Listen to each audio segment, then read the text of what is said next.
Hello everyone, nubkeks here. Welcome back to Nub Raids, and today we actually have news on the 10x event that is starting tomorrow and running through the weekend. And of course, this is a 10x event a lot of people are going to be doing simply because it's going to be part of the Mighty Ukko fragment event. Well, almost definitely it's going to be.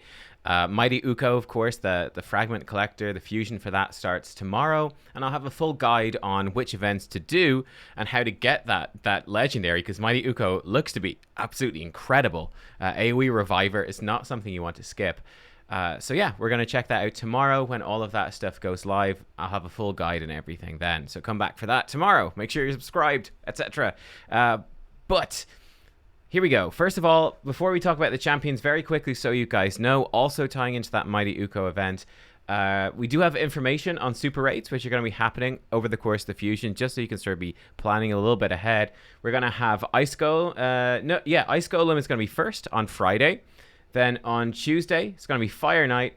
On Saturday, the following week, then, it's going to be Spider's Den. And then on Wednesday, it's going to be Dragon's Lair, right? So that's sort of giving you a little insight in advance into the dungeon events that are going to be happening. And of course, super raids confirmed for them, as they happened for the last few fusions, to make it quite a bit easier. Right, let's take a look at this, though. So probably the most exciting thing, the spiciest thing, is these 10x champions. Who might you get if you're going to be pulling shards during this? Also, bear in mind, if you're planning on shards to pull, it's going to be a 2x Sacred Shard event for the champion chase. That's part of Mighty Ukko's fusion. And we'll see tomorrow which ones we're going to need to do. But again, just bear that in mind. When you're planning this stuff out, you might need to use Sacred Shards. So you might need to be using, Sacreds for the 2x Sacred event for sure. Let's go in. So for the epics then that are going to be boosted, we have, first of all, Old Hermit Yorg. I'm actually really hoping to get him. This is a champion I don't have, and he's a great champion. Really, really good. He's got a solid base speed at 104, and he comes in, gives you a 20% turn meter fill and increased attack for your whole team. This is like a mini Arbiter move for the arena. His base speed's a bit lower, but that's okay. Bring in another speed aura. He's going to be really strong for this. Also really helpful for Orc Faction Wars. On top of that, he brings a 2 ally revive at 40% turn meter and perfect veil. That's a 5-turn cooldown on that revive. Again, this move is just fantastic. Quite useful for the arena. Quite useful to fill in your team here for Hydra as well when you're starting out. And of course, he is MVP for Faction Wars. His A1 then has a 40% chance to place HP burn. Pretty low chance, not amazing, but it's better than nothing. So yeah, I'm looking to get him. This is a champion you'd be very, very happy to pull when you're on the hunt for Mighty Ukko. If you don't have him and you're an earlier player, like, that's absolutely huge. Next up, we got a champion I literally just pulled in my last shard pull video, I believe, which was Quargan the Crowned. I didn't actually have this guy before. And again, a pretty solid epic champion here, all about supporting your team. So his A1 can increase a random buff on an ally. This is all right. It's not terrible. He has a heal with a little bit of a shield then on a 3-turn cooldown. It's not the biggest heal, it's not the biggest shield, but it's something. And then he has a really fun actual A3 that does 2 different things. So if your ally's attack is higher than their defense, gives them increased attack and perfect veil. If their defense is higher, he gives them increased defense and block debuffs. Only for 1 turn on that block debuffs, but still, this is actually a pretty nifty move. It's going to help a lot in Faction Wars. You know, your attack-based champions aren't going to be targeted because they have perfect veil on. It's going to make them hit harder. Your defense-based champions, such as, of course, Razin, that everyone confuse, makes them hit harder. So actually a pretty decent champ. Not amazing, but pretty solid and going to be very helpful for Faction Wars as well. That's pretty much all that he's going to be used for. Then the third one that's going to be boosted from our Ancient and Sacred Shards for Epics is going to be useful nearly everywhere, and I'm in the wrong faction. Here we go. Rector Drath, she's actually going to be boosted up. I think a lot of people will have her because she was like a new referral code for accounts, so a lot of people have picked her up, but she's obviously amazing. You can see her base stats are really solid. She's got a really good single target revive with lots of HP, 60% HP in turn meter and 3 turns perfect veil. She has a 20% of her max HP AoE heal. This is a really good heal that also puts out Perfect Veil or Continuous Heal if people are low. Now, the Perfect Veil is significantly better than the Continuous Heal here because of her passive. But yeah, it's just a really good AoE healer. with a single target revive. Kind of long cooldowns on these, but it's just very, very powerful. She works really well, by the way, in a reflex set, which is going to reduce her cooldowns. And her passive is what's amazing.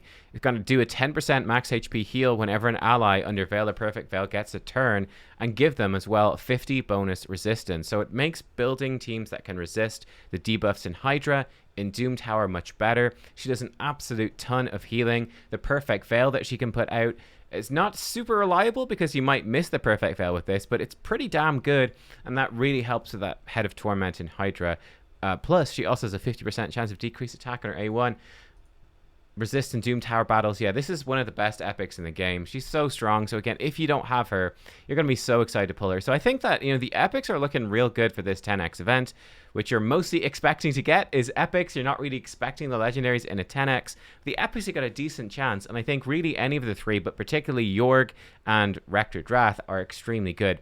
Now, when we come to the legendaries, again, we have some very strong legendaries. First of all, we have a previous fusion from, I think, December of just gone. Just gone. Last December, we got Tutora Rhymehide. So Tutora Rhymehide, excellent champion. Very, very good. He might actually be pretty nifty for the Iron Twins because he has this 100% chance to put decreased accuracy. He's very good for Bommel as well to decrease the accuracy for those bosses because they have such high accuracy and you really want to resist their debuffs, the bombs from Bommel and all the Iron Brands from the Iron Twins. He's not bad in Hydra, though you do need to bring probably a Mischief tank because otherwise this block debuffs can be stolen. But look, increased defense and block debuffs on a 3-turn cooldown is absurdly good. And then he has a massive AoE nuke as well. He's a hard-hitting defensive-based champion that puts Perfect Veil on all allies except himself and gives himself a big shield. So he's really good, actually. This is a great legendary champion. He's going to be very, very strong earlier on in Arena, well into the mid-game, maybe even going into the late game a little bit. He can be pretty damn good in Arena. Like I said, Iron Twins and Bommel, he's extremely good. And not to mention Demon Lord Clan Boss, an absolute monster there for killable teams. He's very, very strong. And he can be good for Hydra, but you just need to put a bit of work in, make sure you got a Mischief tank, but then he is extremely good. So yeah, this is a great champion. He's got really good defense in Doom Tower Battle Aura. Very good for Doom Tower waves. Just a fantastic legendary. If you missed him, he's extremely good. Next up then is a champion that I'm going to do a test on soon. I actually missed them when they were on the test server. Just through my own negligence. But I do have a showcase lined up soon, TM, probably next week for Truath. So we'll check them out and see what they can do. They're one of the newest champions added to the game, and they have a really fun passive. It basically, going into A1, heals this champion by a good bit. The A2 is an AoE that puts out Perfect Veil for 2 turns, and counterattack and strengthen on this champion for 2 turns. And then this A3 is what's really interesting. He also target ally by 20% of this champion's max HP, then balances the HP of all allies. That HP balancing is extremely powerful. It does a massive amount of healing, and then he puts ally protection on the target as well. And then he starts decreasing the cooldown of this skill whenever he loses HP. So you're probably going to want to build him. I think he could be extremely good, actually. I think he could be extremely good. You're going to want to build him, I think, with a very high resistance. So to be a Mischief tank for Hydra. And then you're also going to want to build him probably in like a Guardian set or something like that. So he's going to be taking some damage, extra damage perhaps through this ally protection, and just build him as a super tank. So he'll just be super tanking through, pumping out, just balancing your HP, pumping out ally protections, giving you Perfect Veils, tanking Mischief with counterattack and strengthen, healing himself up. And yeah, I think it's just going to be extremely strong. A really good champion. So I'm excited to test him out. I think he's actually really, really good. I kind of feel bad about missing him on the test server, actually. And then finally, it's Duchess Lilitu. This is the one I mean, I've got Tutora already, so I don't want Tutora. But man, Truath would be great to get, and Duchess would be great to get. I'd obviously prefer Duchess, but Truath pretty exciting too.